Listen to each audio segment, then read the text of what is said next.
La vérité, dans quelques domaines que ce soit, affranchit, tandis que le mensonge rend esclave et enchaîne. L'ignorance aussi rend esclave, en ceci qu'elle offre à Satan un terrain d'action favorable. L'ignorance de l'homme est l'une des conditions primordiales et nécessaires de la séduction par les esprits mauvais. Et cette ignorance des enfants de Dieu concernant les puissances des ténèbres a facilité dans une grande mesure l'activité du diable comme séducteur. Avant la chute, l'homme, dans son état de pureté primitive, n'était pas parfait dans la connaissance. Ève ignorait le bien et le mal, et cette ignorance facilita et seconda l'intervention du serpent. Le diable cherche par tous les moyens et travaille sans relâche à garder le monde dans l'ignorance de son existence et de son action, et à l'aveugler sur l'existence de ses alliés, la corde des esprits mauvais et des anges déchus. Et l'Église l'aide à atteindre son but lorsqu'elle garde le silence sur lui et sur ses œuvres. Chaque homme, chaque chrétien devrait être parfaitement accessible à toute vérité et craindre par-dessus toute cette fausse connaissance, cette demi-connaissance dont les victimes se comptent par dizaines de mille, qui a maintenu les nations dans les séductions de l'ennemi. Il y a aujourd'hui un assaut bien caractérisé d'esprits séducteurs sur l'Église de Christ, et nous voyons l'accomplissement de ce qu'annonçait le Saint-Esprit par la bouche de l'apôtre Paul, il y a bien des siècles. L'Esprit dit expressément que, dans les derniers temps, quelques-uns se révolteront de la foi, s'attachant à des esprits séducteurs et aux doctrines des démons. 1 Timothée 4, 1.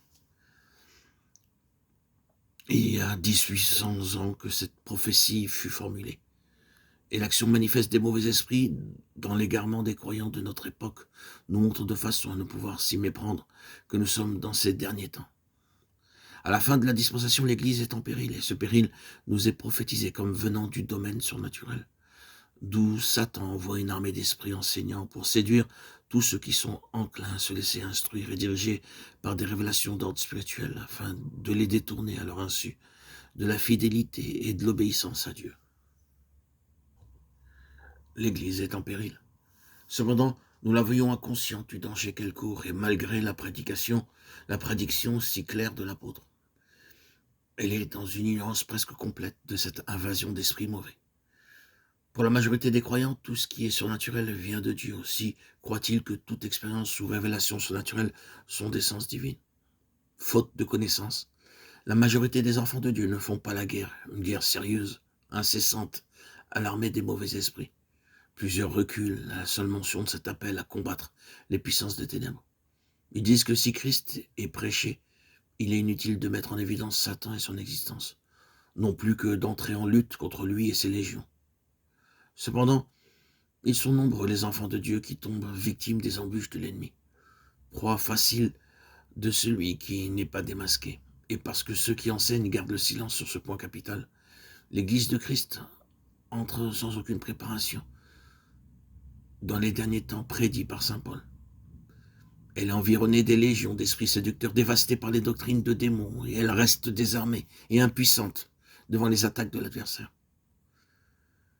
À cause des avertissements prophétiques que donnent les Écritures sur cette invasion des armées de Satan, déjà à l'œuvre parmi les enfants de Dieu, et des nombreux signes qui nous avertissent de la venue des derniers temps prédits, tous les croyants devraient accueillir avec joie, lumière et connaissance sur la puissance des ténèbres, ce qui les armerait et les rendrait capables de traverser l'épreuve terrible de ces jours, sans tomber dans les pièges de l'adversaire.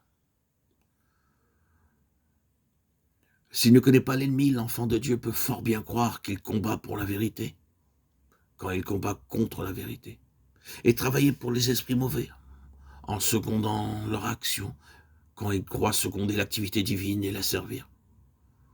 Car s'il croit que telle œuvre est voulue de Dieu, il la soutiendra de toute son influence et de tout son pouvoir.